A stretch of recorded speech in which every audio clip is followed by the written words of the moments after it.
from the title, you guys know this is about RSI. What you guys may not know is that it stands for repeated stress injury.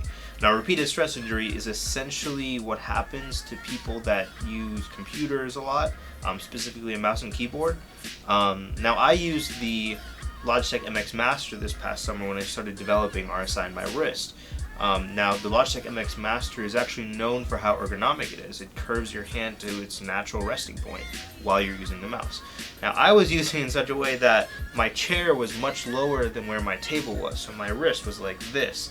Now, doing these, maybe not this much, but still. Now, doing these type of movements with a mouse over and over again over the course of several weeks messed up my wrist pretty bad. And since then, I've tried to do a lot of things to alleviate the pain that I'm feeling. The pain got so bad to where it was difficult to open doors, it was difficult to eat with like a fork and a spoon. Anything that involved my wrist was basically no-go.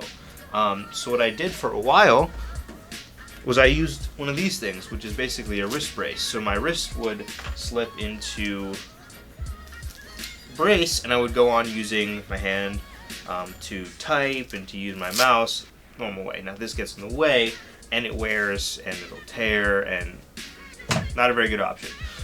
So I have finally, after going through many different types of mice, I have come to the Wacom tablet, a Wacom tablet.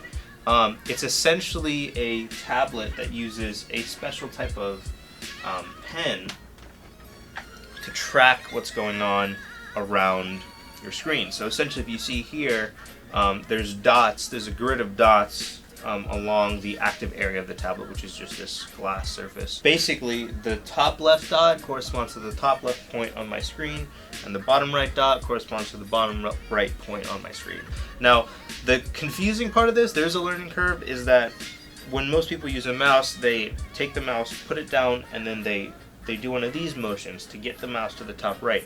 Not so on these tablets. If you want to get to the top right, you just hover over the top right. And you can hover, I think, up to an inch off the surface of this tablet, and you'll see the cursor move there. And then if you actually want to click down, just touch the tablet. So first, using this tablet, I've used it for about 3 days now, and I guess what I have come across is that the learning curve is definitely there. The first night that I used it, it definitely took a while for me to stop picking up my mouse or picking up my pen to move the cursor. I basically just had to force myself to remember, hey, if I want to go to the top right, I just have to move my pen to the top right. Now that learning curve does go away after some time, but there is definitely the learning curve is there. Other features that I've realized of the Wacom tablet is you have several buttons across this product. So you have two on the pen itself, so essentially you don't have to reach up to these 4 buttons on the tablet to do certain functions. So in the Wacom software, you have the ability to assign certain keystrokes or assign certain functions to these buttons, as well as the buttons on your pen. Now the really cool thing about the pen is that there's no batteries, meaning you never have to worry about this pen not being charged. Essentially, as long as your tablet is charged, and as long as or I guess as long as it's plugged in, you're good to go. You never have to worry about this pen. The tablet itself actually also has this like little loop which you can stick your pen into to take it with you if you want to go, I guess, and draw in different places. So first impression on this tablet, after giving you guys a rundown of what it is, I'm impressed with it. It's super thin, super light, basically as thin as the newest iPad Air. So you don't have to worry about this thing kind of making your wrist crooked. So it's actually super flat. So it feels as if you're just writing like on like a super thin notebook.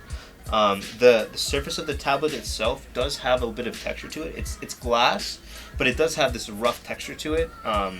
So it feels satisfying moving your pen across the surface. It feels very natural. Now, another thing, as you guys have noticed, I use one monitor here, at least on campus. So once I go home, and I'll be moving to 2 4K monitors, the way that the mapping is going to work on the tablet to the monitors is going to be kind of weird.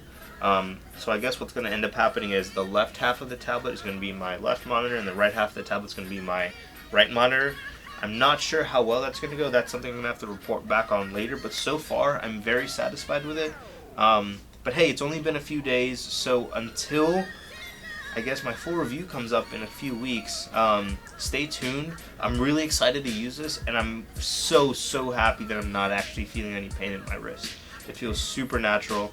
The most important part of this tablet that you guys have to realize is this is not for gaming. Not going to happen at all, except for that one game, Osu.